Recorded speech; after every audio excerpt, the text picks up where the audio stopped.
Magdalene's Blog 10. The second day's festivities start in the western outskirts of the city, where there is a temple to the god that rules the earthquake and the sea, Baal Poseidon. Many youths are out there, testing their acrobatic skill and courage against that of the chosen bull, rushing up behind it and bouncing off its rump if they dare.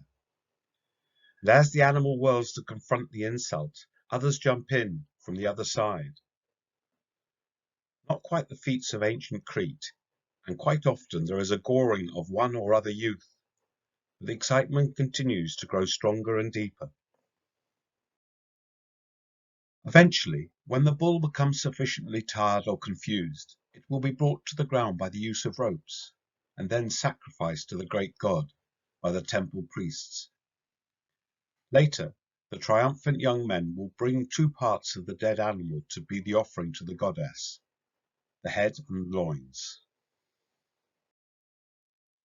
All the priestesses of the temple, including us neophytes, have spent the morning bathing in the sacred grove and readying each other for the day ahead, gossiping about the young men they eyed the night before, and offering to help each other net the lover they desire. For today there will be much revelry once the offerings have all been brought and this year's Adonis chosen. Many offerings were brought before the great goddess.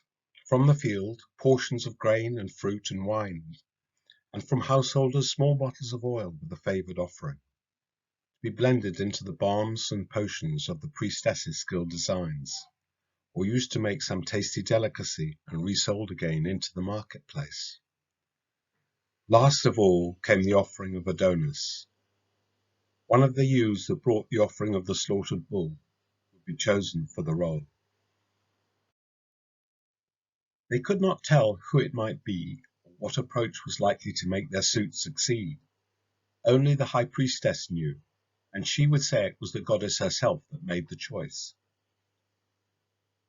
All the young men's bravado had drained away, leaving the group almost naked to the scrutiny of the circling priestesses.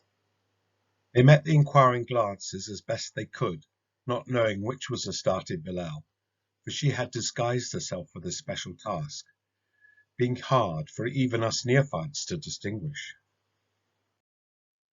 Then suddenly the choice had been made, and one young man was being carried shouldered high by his comrades to the centre of the arena, amidst great cheering from the crowds of onlookers and the youths themselves.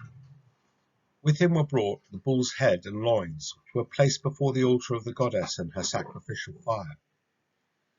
The chosen Adonis knelt before the goddess statue, but Astarte Bilal raised him up and embraced the youth, signaling to her aides to deal with the bull's offerings.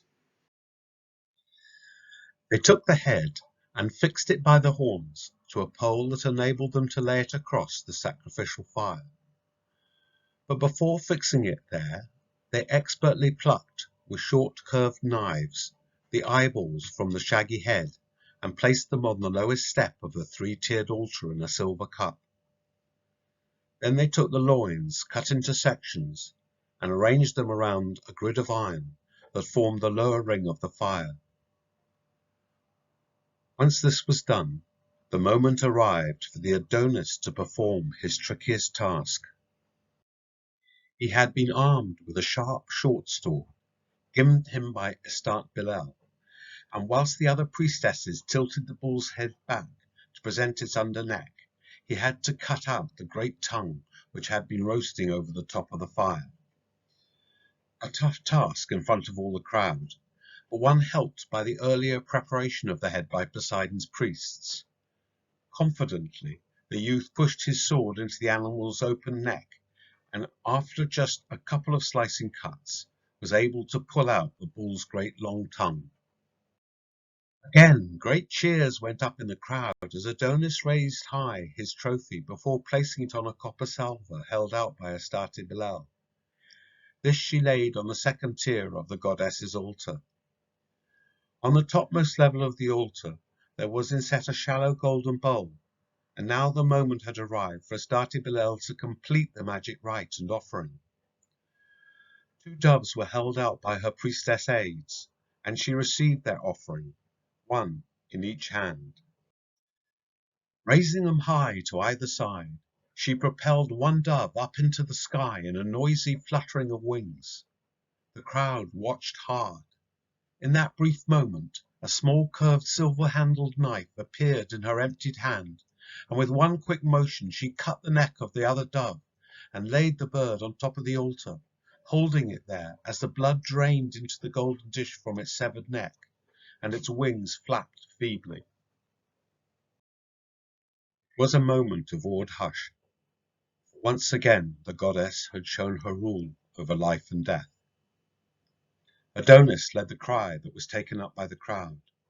"Hail, great Astarte, hail!" And she took the goddess's crown of discon horns, fixing it on her own head. Then, as he knelt again before her, she smeared a bit of the dove's blood onto her Adonis's forehead.